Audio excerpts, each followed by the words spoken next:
તો પરસોત્તમ રૂપાલા વિવાદમાં હવે ચૈતર વસાવાએ પણ ઝંપલાવ્યું છે। વિવાદનો ઉલ્લેખ કરીને ચૈતર વસાવાએ કાઢી ઇતિહાસની વાત। ઇતિહાસનો હવાલો આપીને ચૈતર વસાવાએ શરૂ કરી રાજનીતિ। આદિવાસી અને રાજપૂત સમાજનો જૂનો સંબંધ છે તેવું જણાવ્યું। હંમેશા રાજપૂત રાજાઓની પડખે ઊભી રહી છે ભીલ સેના। ચિત્તોડગઢની લડાઈમાં મહારાણા પ્રતાપ સાથે પણ ભીલ સેના રહી હતી। મહારાણા પ્રતાપ સાથે પૂંજા ભીલ વંશ લડાઈ લડ્યા હતા। ભરૂચ લોકસભા બેઠકના આપના ઉમેદવાર છે ચૈતર વસાવા।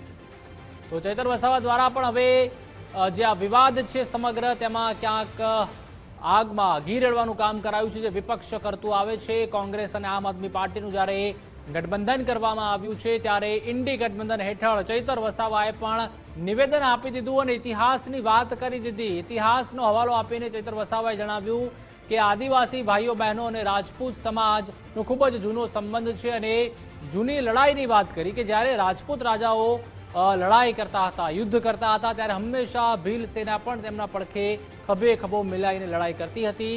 ચિત્તોડગઢની લડાઈની તેઓએ વાત કરી કે મહારાણા પ્રતાપના સમયે જ્યારે યુદ્ધ કરતા હતા ત્યારે પણ ભીલ સેના તેઓની સાથે રહી હતી અને પૂંજા ભીલ વંશ લડાઈ લડ્યા હતા તેવું પણ ચૈતર વસાવાએ જણાવ્યું।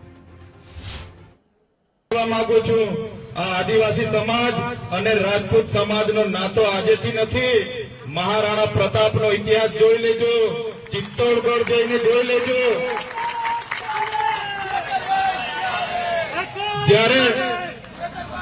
જ્યારે બહારના આક્રમણો થયા, પૂરા દેશમાં જ્યારે બહારના આક્રમણો થતા હતા ત્યારે રાજપૂત રાજાઓ સાથે ભીલોની સેના હતી। તમે રામાયણ પણ જોઈ લેજો।